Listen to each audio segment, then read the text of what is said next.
बिस्मिल्लाहिर्रहमानिर्रहीम। अस्सलाम वालेकुम। प्यारे बच्चों, अभी हम एक बहुत दिलचस्प कहानी पढ़ रहे थे स्टोरीज़ फ्रॉम द कुरान में। आपको हम बता चुके हैं कि ये किताब लिखी है साजिदा ज़ैदी साहिबा ने, और ये वो कहानियाँ हैं जो कुरान में अल्लाह तबारक ताला ने नसीहत के लिए इरशाद फरमाई हैं। तो भाई एक बहुत दिलचस्प कहानी इस वक्त हमने इसमें पढ़ी, और वही कहानी आज हम आपको सुनाने वाले हैं। बच्चों, वो कहानी है हाबील और काबील की। अब ये हाबील और काबील कौन थे और इनकी कहानी क्या है, ये तो हम आपको भी दिखाते हैं समरी में, लेकिन उससे पहले ये बताइए कि आज किस किस बच्चे ने रोज़ा रखा है। शाबाश, ये तो बहुत अच्छी बात है।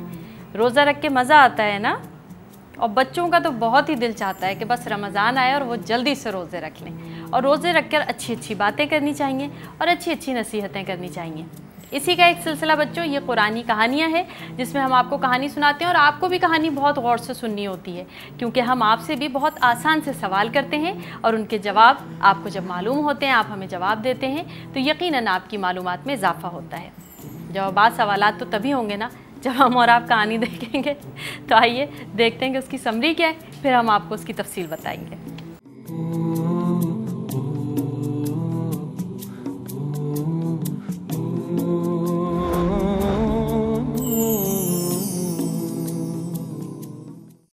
हाबील और काबील हज़रत आदम अलैहिस्सलाम के बेटे थे। दोनों ने अल्लाह की राह में कुर्बानी दी, और हाबील की कुर्बानी उसकी नेक नियति की वजह से कबूल हो गई। इस बात पर काबील अपने गुस्से पर काबू नहीं पा सका और हाबील को जान से मार डाला। ये दुनिया का पहला कत्ल था, इसलिए जब भी दुनिया में कोई कत्ल होगा, इस बुराई का जिम्मेदार काबील को माना जाएगा। जी बच्चों, तो आपने देखी है समरी हाबील और काबील की। अब हम आपको बताते हैं कि ये हाबील और काबील कौन थे और इनके साथ क्या हुआ। बच्चों, जब हज़रत आदम और हज़रत हव्वा इस दुनिया में आए तो दुनिया बड़ी होती चली गई, बहुत सारे इंसान होते चले गए। किस तरह कि अल्लाह ताला की मेहरबानी से हज़रत आदम और हज़रत हव्वा के घर रोज़ाना 2 बच्चे हुआ करते थे, एक लड़की और एक लड़का। बहुत अरसे तक ऐसा ही होता रहा, काफ़ी दिनों तक ऐसा ही होता रहा।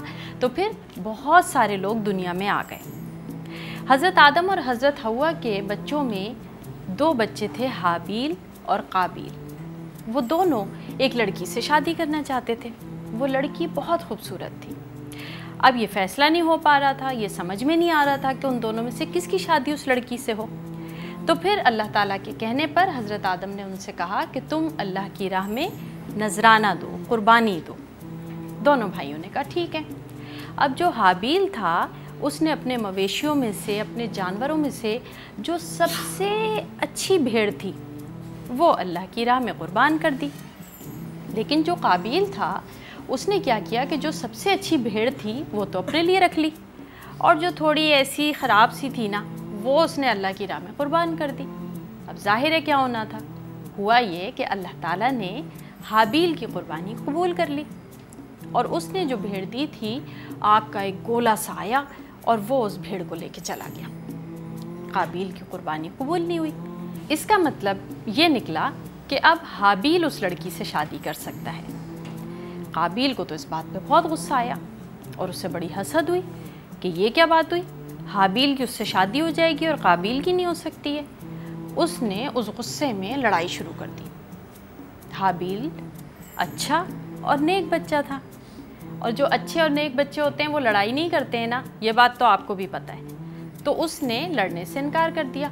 लेकिन भाई काबील तो बहुत ही गुस्से में था। उसने क्या किया कि गुस्से में एक पत्थर उठाया और खींच के मार दिया हाबील के, और इतनी ज़ोर से मारा कि हाबील मर गया। बच्चों, इससे पहले दुनिया में कभी भी किसी ने किसी का कत्ल नहीं किया था। ये दुनिया में पहली बार हुआ कि किसी के हाथों किसी का कत्ल हो गया, किसी ने किसी को मार दिया। अब क्या हुआ कि हाबील तो मर गया, लेकिन काबील बड़ा परेशान हुआ। क्यों? इसलिए कि इससे पहले जब किसी को किसी ने मारा ही नहीं था तो उन्हें यह समझ में ही नहीं आया कि अब मैं इस लाश का क्या करूं। अब मैंने इसको मार तो दिया, अब मैं इसको क्या करूं। वो अपने भाई की लाश को कंधों पे उठा के फिरता रहा, परेशान, क्या करूं भाई, समझ में नहीं आ रहा उसके कि अब मैं इस लाश का क्या करूं। تو پھر اللہ تعالیٰ نے کیا کیا؟ اللہ تعالیٰ نے 2 کوے بھیجے، وہ اللہ کے حکم سے آئے اور قابیل کے سامنے آ کے لڑنے لگے، آپس میں لڑتے رہے، آخر ایک کوے نے دوسرے کوے کو مار دیا۔ رمضان میں جب ہم بہت بولتے ہیں تو حلق سوکھنے لگتا ہے نا، پیاس لگنے لگتی ہے نا۔ اب ہم آپ کو اتنی دیر سے کہانی سن رہے ہیں تو یہاں ایک وقفہ تو بنتا ہے، چھوٹا سا بریک لے رہے ہیں، دوبارہ آتے ہیں، ہمارے ساتھ رہیے گا۔